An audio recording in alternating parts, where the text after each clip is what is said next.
Now, for our guest tonight, it's been a busy day for her over the last couple of days, but also for other Londoners at Buckingham Palace who lined up to collect honours from King Charles. Britain's ambassador to Ukraine, Melinda Simmons, received a damehood for her services to British foreign policy.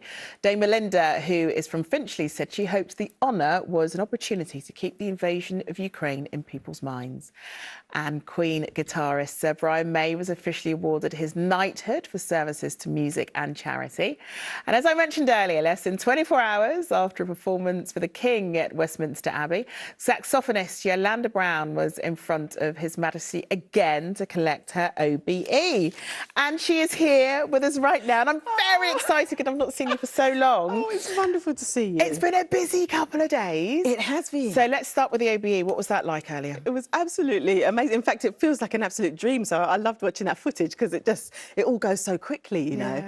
But yeah, really proud moment. Had my mum, my dad, my husband and my daughter there. So we're all sort of really proud and celebrating and taking it all in. It's amazing. And how important was it for you to bring your daughter along with you to see that? Very important. My oldest daughter is 9. My other daughter's 3. We will make it up to her.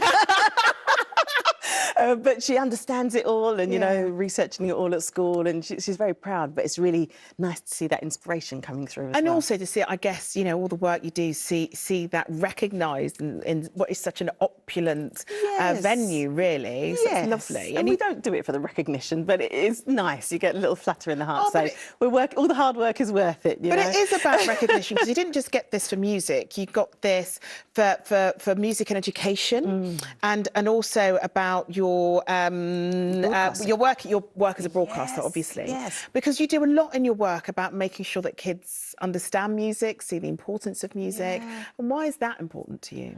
You can see it. I think when something is so tangible and yet is so sort of under-provided, then you just have to step into the gap, really. Every single time I perform or I speak about music or engage with a young person about music, their world just lights up. I mean, it happened yesterday at Westminster Abbey. I was performing. I knew I had to be in a certain space, but I could see all these children. I was like, no, I'm going to dance up the nave. I've got to go and see them and let them see the instrument and feel something. And that's what music does. It really does. And that's why my kids love you and your band. Oh, my God. When you're doing your shows. They love it because it's a way to connect kids to instruments and music they may not otherwise hear. And it's sparking that inspiration. I mean, what was your inspiration for getting involved in music? I think it's also getting away from the prejudice, I should say. So if a piece of music makes you want to move, then move. It's not what anybody else is into. And I think nowadays that music is so much easier to discover with social media, streaming, YouTube, whatever.